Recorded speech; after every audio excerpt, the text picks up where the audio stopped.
I've had 4 experiences with 5-MeO-DMT. 2 of the first 3 resulted in a bliss I had previously thought unattainable.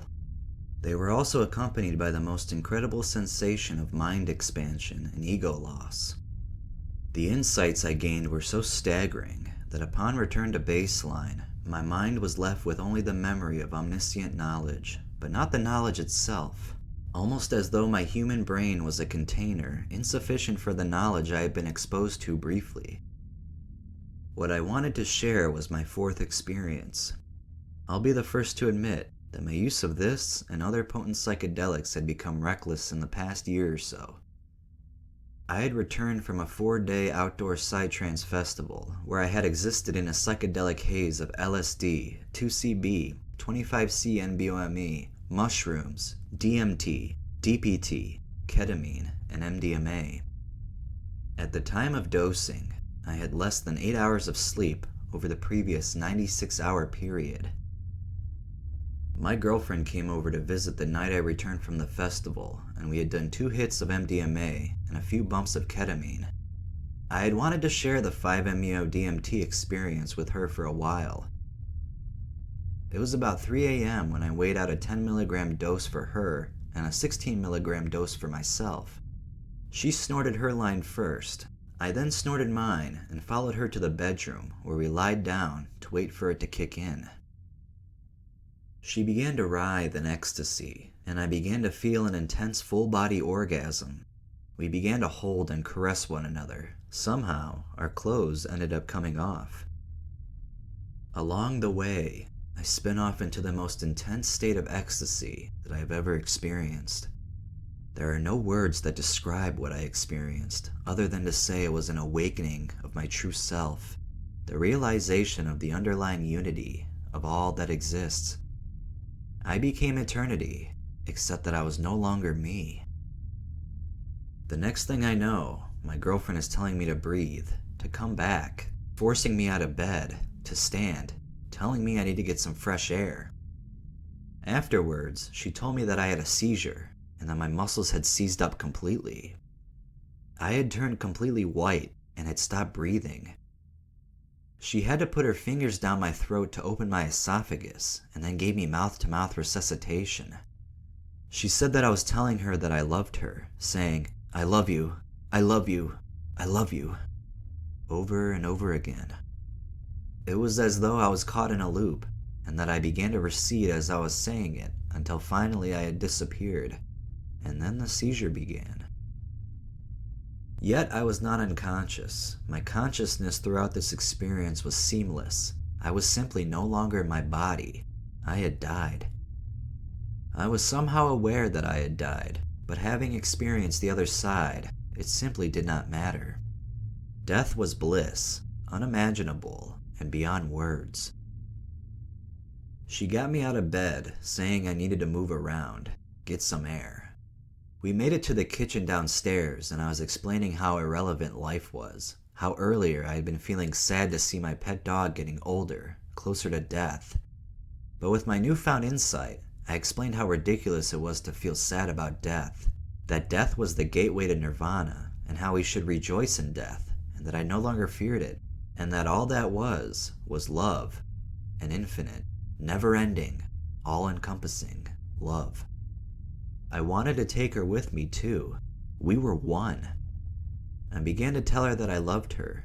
She later told me that I had begun to fade away again. She was telling me to breathe. "Don't stop breathing! Don't you dare fucking die on me!" She took me outside to get some air, but on the dock, I had another seizure. From my perspective, I was spinning off into eternity again. She is screaming, "Don't you dare! Don't you fucking die on me!" She is slapping me in the face, scratching me, anything she can do to keep me in my body.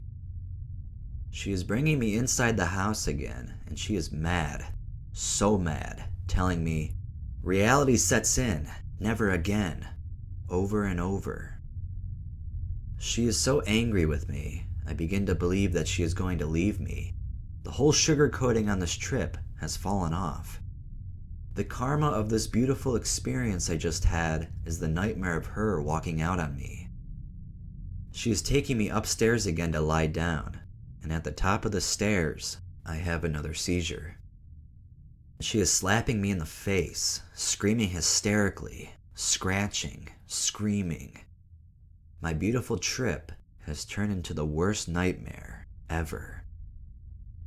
All of a sudden, it's like my denial is torn away, and I see myself in a very ugly light. What a fool I had been to live the life I was living, and now I am to pay the price. I am locked into a loop for the rest of eternity as the price to pay. I will suffer the nightmare of her resuscitating me for the rest of time. It's no longer beautiful. I am lost in purgatory, and there is no exit. My biggest regret is what I have done to my daughter, that she will have to live with the stigma of having a father who died of a drug overdose. I am not afraid to be dead, but dear God, not like this. Not dead of a drug overdose. Somehow, she has brought me to the front door, and we are about to go out on the porch for some air when she says there is a car in the parking lot. It's the police. We are both completely naked. We go back inside the house and close the door, running upstairs, trying to find clothes to put on, but we're both so messed up that it is impossible. I see my life flash before my eyes as I realize that this is the end. Everyone will find out. My family will know, the neighbors will know, the world will know. My life is over. Somehow, I get a pair of jeans on. She is wrapped in a bedsheet and follows me downstairs. There are drugs, scales, baggies, vials, all over the place. What a mess. With resignation, I open the door to face the police. At this point, I did not realize that my girlfriend had been screaming, as I had been out of body at the time she had been previously. So when the police officers said they were responding to a complaint from a neighbor about screaming, I assumed that the screaming must have been from me while I was out of my body.